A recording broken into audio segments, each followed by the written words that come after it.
The studio lights were blinding, but the tension burned brighter. Good Morning America had just cut to its most-watched segment in months, Denzel Washington, sitting opposite the host, his jaw tight, his tone calm but lethal. Behind him, a live image of the White House flickered, except the East Wing was gone. Bulldozers. Rubble. Smoke. Overnight, Trump's privately funded renovation had demolished part of what Americans called the People's House. The host barely finished the question before Denzel interrupted. "Let me stop you right there," he said, leaning forward, voice controlled but vibrating with fury. "You don't rebuild democracy with bulldozers. You protect it with integrity." The audience gasped. The control room scrambled. Producers waved frantic signals, but Denzel didn't stop. "He calls it renovation. I call it desecration. That building belongs to every teacher, every nurse, every soldier who believed in this country. Not to one man's ego." The host stammered, "But, Mr. Washington, are you suggesting?" "I'm not suggesting anything," Denzel cut in sharply. "I'm saying it. You can't claim to serve the people while tearing down their house, literally." The feed was live coast to coast. Phones buzzed, timelines exploded. Within 30 seconds, hashtags began to surge, hashtag Denzel vs. Trump, hashtag the people speak, hashtag White House scandal. Across the country, diners and offices froze, everyone was watching the same moment unfold. Trump supporters called it Hollywood hysteria, others called it truth at last. And somewhere in Florida, inside his private golf club, Donald Trump watched it too, eyes narrowing, fingers drumming on the desk. He turned to his aide and muttered, "He just made the biggest mistake of his career." The aide hesitated. "Sir, should we respond?" Trump smirked. "Oh, we will. Live." 3 hours later, America's morning calm had turned into digital warfare. Every major network replayed the clip of Denzel Washington's furious statement, slicing and looping his words over a split screen of bulldozers tearing into the East Wing. On X and Truth Social, Trump loyalists launched a counteroffensive. But Trump himself wasn't about to stay silent. By noon, a red, live banner flashed across every news station. Trump's gold-trimmed backdrop appeared behind him at Mar-a-Lago. His tone was part showman, part executioner. "I just saw Mr. Denzel Washington, a failed actor, by the way, ranting about a construction project he doesn't understand," Trump began, pointing toward the camera. "We're not destroying the People's House. We're modernizing it." Maybe if Denzel spent less time pretending to be a hero and more time learning real business, he'd know the difference.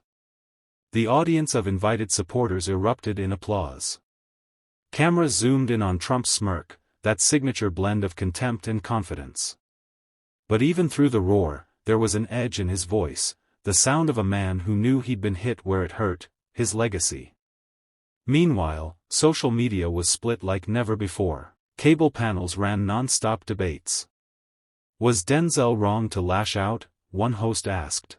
Another replied, "When democracy's symbol is being bulldozed, silence isn't an option." By mid-afternoon, an image of the half-destroyed East Wing, captioned, "The People's House, not for sale," had gone viral. Tens of thousands gathered outside the gates in Washington. Protesters chanted, "Hands off our house," while camera crews fought for angles. Denzel hadn't spoken again, not yet. He sat in his Los Angeles home, watching the chaos unfold in real time. His publicist's phone buzzed non-stop, networks begging for statements, politicians offering advice, celebrities taking sides. But Denzel said only one thing before walking out of the room. He wanted a show. Let's give him one. By sunset, America didn't feel like one nation anymore. Cable news had transformed into a war zone of opinions. On one side, the loyalists, defending Trump's visionary renovation. On the other, a swelling tide of citizens who saw bulldozers as a symbol of something much darker, the erasure of history. In downtown D.C., thousands filled Pennsylvania Avenue. Flags waved. Handmade signs read, "The People's House, not a casino." Drone footage captured the swelling crowd as chants thundered, "This is our house."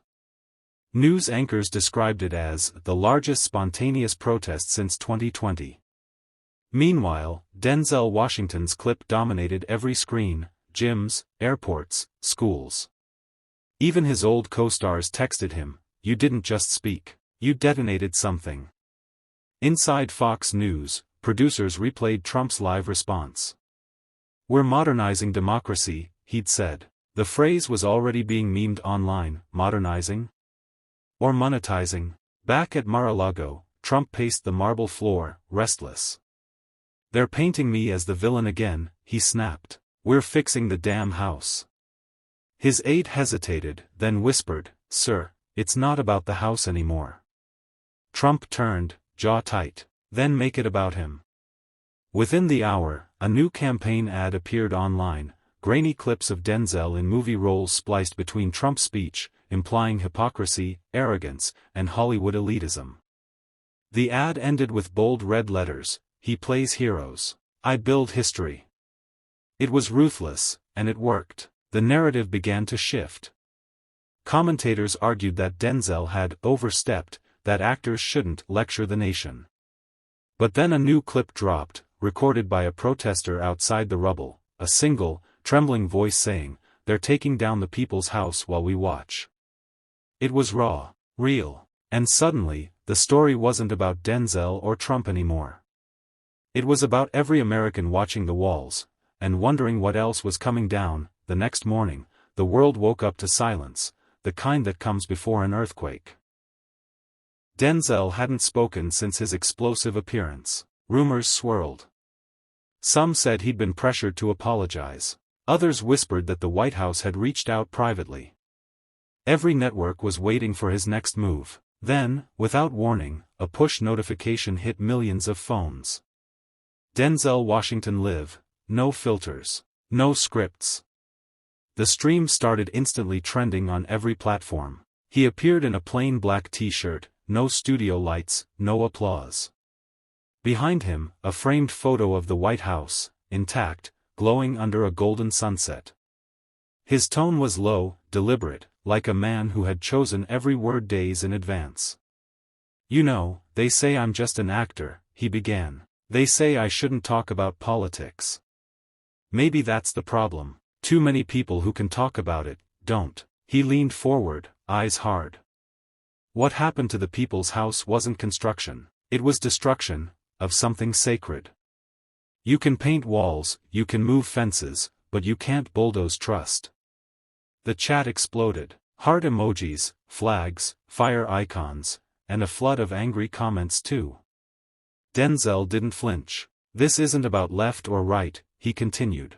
"It's about right and wrong. When leaders treat democracy like a brand, someone has to speak. I just happen to have a microphone." Then came the line that set the internet ablaze. "You say you build history, Mr. President? History isn't built with cranes and concrete. It's built with character. And that's something no contractor can fix." The feed cut, abruptly. Black screen. Millions refreshed their browsers, thinking it had crashed. But no, Denzel had ended it that way, intentionally. The silence after his words felt heavier than thunder. Within 10 minutes, #DenzelLive hit 120 million views. Celebrities reposted. Politicians scrambled for statements. And at Mar-a-Lago, Trump stared at the replay, his reflection caught in the gold frame of his television. He muttered, almost to himself, "So, it's war then." The following morning, the White House went into full crisis mode. Denzel's live broadcast wasn't just trending, it had shattered global media records. Every major paper, every cable show, every podcast had only one headline: Washington versus Washington. Inside the West Wing, aides huddled in the Situation Room, not over foreign threats, but over a celebrity's words. "We need to regain control," one strategist snapped. "He's shaping the narrative, not us." Press Secretary Linda Groves slammed her tablet shut. "He's not just shaping it," she said. "He's owning it." That afternoon, an emergency briefing was held. Cameras clicked, lights flared. The spokesperson approached the podium and, with forced calm, declared, The renovation of the People's House is fully legal and transparent. Any suggestion otherwise is misinformation fueled by Hollywood grandstanding. Reporters erupted. Questions flew. Is the president responding to Denzel Washington's comments? Did the administration threaten him? Was taxpayer money used for private development? No answers, just tension. Within hours, a leaked memo hit the internet, an internal document outlining Phase 2 of the renovation, including revenue-generating functions. The memo was real, and it proved Denzel was right. By evening, protests doubled. Chants echoed across D.C., "Save the People's House." A senator from New York called for an investigation. The opposition party smelled blood. At Mar-a-Lago, Trump scrolled through news clips, fuming. His inner circle urged him to ignore it. But ignoring wasn't Trump's style. He ordered a televised appearance, not to apologize, but to attack. That night, under the blazing lights of Trump Tower, he looked straight into the camera and said, "Denzel Washington wants a fight? Then he's got one. No actor tells me what America should look like." The clip went viral before he even left the podium. By the next sunrise, the battle lines had crossed from politics into pop culture. What had started as a feud between a president and an actor was now consuming Hollywood itself. The entertainment capital of the world turned into a digital battlefield, timelines, talk shows, podcasts, all ablaze. The hashtags told the story, #StandWithDenzel versus #RespectThePresident. Each side had millions of voices, and no middle ground. Late-night hosts replayed Trump's speech in slow motion, dissecting every gesture. Meanwhile, conservative talk radio framed Denzel's comments as elitist arrogance from another Hollywood hypocrite. Inside Los Angeles, the studios whispered in panic. A-listers texted in group chats, debating whether to speak up or stay silent. One bold tweet from Morgan Freeman read, "If integrity is political, then count me political." Within minutes, he was trending beside Denzel. But others distanced themselves. A famous producer, known for blockbuster hits, told TMZ, "I've worked with Denzel. Great actor. Terrible move. You don't mess with the White House, especially that White House." For Denzel, the noise grew deafening. Paparazzi followed him everywhere. Agents warned him his next film deal could collapse. "You're risking your career," one told him. Denzel's response was ice cold, "Then I'll risk it." That same day, a leaked video surfaced from inside the People's House construction site, piles of debris, government emblems tossed in heaps. The caption read, "They're not renovating. They're erasing." The footage reignited fury. Denzel reposted it with only 2 words, "Never again." Trump's campaign immediately responded with an edited clip titled "Denzel's Delusion," portraying him as Hollywood's angry king. The clip ended with Trump's voice booming, "America builds, Denzel destroys." The internet split like a fault line. Millions argued, memed, threatened, and rallied. The tension wasn't just online anymore. It was spilling into the streets, movie sets, and living rooms. The culture war had found its newest battlefield. It happened on a Friday night, the kind of night when newsrooms pray for calm and social media slows to a murmur. But then, at exactly 9:42 p.m., an anonymous account on X posted an 11-minute audio clip titled, "The Call, Trump vs. Denzel." Within minutes, it exploded. The clip was raw, unedited, and real, a recording of a private phone call that no one was supposed to hear. Trump's unmistakable voice led the tape. "You think you're some kind of hero, huh? You don't build anything. You just talk." Then Denzel's voice, calm but razor-sharp, "Maybe, Mr. President, that's because I build people, not buildings." There was a pause, heavy, electric. Then Trump fired back, "You're finished in this country. You'll never work again." Denzel's tone didn't waver. "I worked before you, I'll work after you. The difference is, I'll still sleep at night." The internet imploded. Cable networks went live within the hour. Hashtags trended worldwide. Reporters scrambled to verify the audio, but deep down everyone already knew the cadence, the interruptions, the fury. It was real. By dawn, millions had listened. Even world leaders were commenting indirectly. The White House released a vague statement denying any unauthorized communications, but it was too late. The damage was done. Supporters called Denzel the voice of moral America. Detractors labeled the call Hollywood treason. But no one could ignore it. And for the first time, Trump's inner circle showed cracks. Advisors were split, some urging him to strike back harder, others begging him to move on. But Trump didn't retreat. At sunrise, he posted on Truth Social. So Denzel wants to be the people's voice? Let's see how the people feel when the truth comes out. Those words, when the truth comes out, sent chills through every newsroom. Because everyone knew Trump wasn't bluffing. Something big was coming. 3 days later, the counterpunch landed. No one expected Trump to stay quiet for long, but no one imagined this. A massive banner flashed across Truth Social, YouTube, and Rumble simultaneously. Truth Exposed, the real Denzel Washington. It was a 47-minute documentary, produced by a pro-Trump media group but branded as independent journalism. Within an hour, it had racked up 20 million views.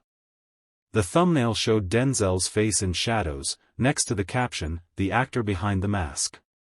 The film opened with slow, ominous music, clips from Denzel's old movies cut against footage of the People's House demolition, edited to look as if he had personally led the outrage that divided the nation. The narration claimed he was a puppet of Hollywood elites, a symbol of arrogance, and a man blinded by ego. But halfway through, the tone turned vicious. It accused Denzel of political manipulation, showing doctored emails suggesting he'd coordinated with anti-Trump groups.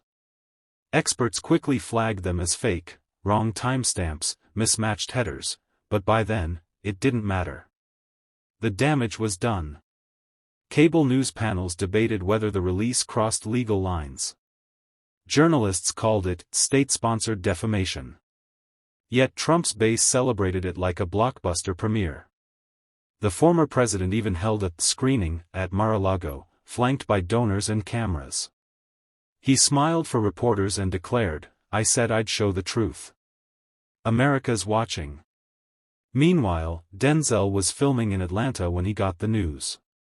His team urged silence, but silence had never been his weapon. "They want to make me the villain," he said quietly. "Then I'll remind them who the real villain is." That night, he made a promise to his crew, "We're not done yet. We're going to end this, live." And with that, plans began for the most watched interview in modern history. The world stopped for this one. Networks canceled primetime shows. Social media platforms crashed from traffic. Even the stock market briefly dipped, because everyone was waiting for Denzel. The live broadcast began with silence, no music, no montage. Just Denzel Washington, seated across from a veteran journalist in a studio stripped of glamour. The camera zoomed slowly toward his face, every blink deliberate, every breath heavy with control. The interviewer began cautiously. "Mr. Washington, you've been accused of dividing the country, of attacking the president personally. What do you say to that?" Denzel's jaw tightened, but his voice stayed calm. "If telling the truth divides the country, then maybe it was never united to begin with." The studio went dead quiet. The journalist pressed on. "The documentary painted you as a manipulator. Did you coordinate with political groups?" Denzel leaned forward, eyes steady. "No. I coordinated with my conscience. If that scares people, maybe they should ask why." Clips from the interview started trending in real time. News alerts flashed across screens. Denzel fires back. His tone was measured but surgical, every sentence cutting through the noise. Then came the breaking moment. The journalist asked, do you regret saying Trump is destroying the people's house? Denzel paused. The silence stretched like wire. Then, softly, I regret that I was right. The audience gasped. The comments section exploded, hearts, flames, flags. Across America, people stood from couches, shouting, clapping, recording their reactions. By the time the broadcast ended, 320 million people had tuned in worldwide. The next morning, even Trump supporters admitted, the man knows how to command a room. But for Denzel, it wasn't victory. It was the calm before something far bigger. Because the next day, a message appeared on his phone from an unknown number. You've said enough. Stop now. And that was only the beginning of the end. The morning after the interview, America felt different. As if something irreversible had cracked open. Denzel's words echoed through every diner, subway, and news studio. Cable hosts dissected his tone, body language, even the silence between his sentences. Hashtags trended for days, hashtag Denzel Truth, hashtag The People Still Watch, hashtag White House Reckoning. But behind the noise, something deeper stirred. Protesters returned to Washington, this time carrying portraits of both Denzel and the People's House. One banner read, "You can rebuild walls, but not trust." Trump's camp tried to spin it, calling Denzel's appearance a desperate performance. Yet leaks from inside his team told another story: panic.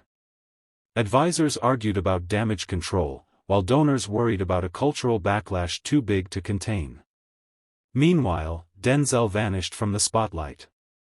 No statements. No posts. Just silence. For a week, pundits speculated if he'd been pressured to step back. Then, in a quiet post from his verified account, he wrote, "Truth doesn't need volume. It needs memory."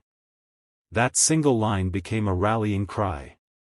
Schools quoted it. Artists painted it. Even those who disagreed with him couldn't deny one fact: he had shifted the conversation. Months later, the People's House reopened. Renovated, gleaming, but colder somehow. On the first public tour, a small plaque was spotted near the main entrance. It read, "Dedicated to the voices that refuse to be silent." No one claimed responsibility for the plaque. The administration never addressed it. But visitors whispered that it appeared overnight, just like the controversy that started it all. And somewhere in Los Angeles, Denzel Washington sat alone in his home office, watching the coverage. The glow of the television reflected in his eyes. He smiled faintly and whispered, "History always remembers who spoke first." Then the screen faded to black. In a world where truth and power collide, one voice can still shake the walls of the mighty. Whether you stand with him or against him. Remember this: silence builds nothing. This was The People's Story. If you felt something tonight, hit subscribe, because history isn't over, it's just getting louder.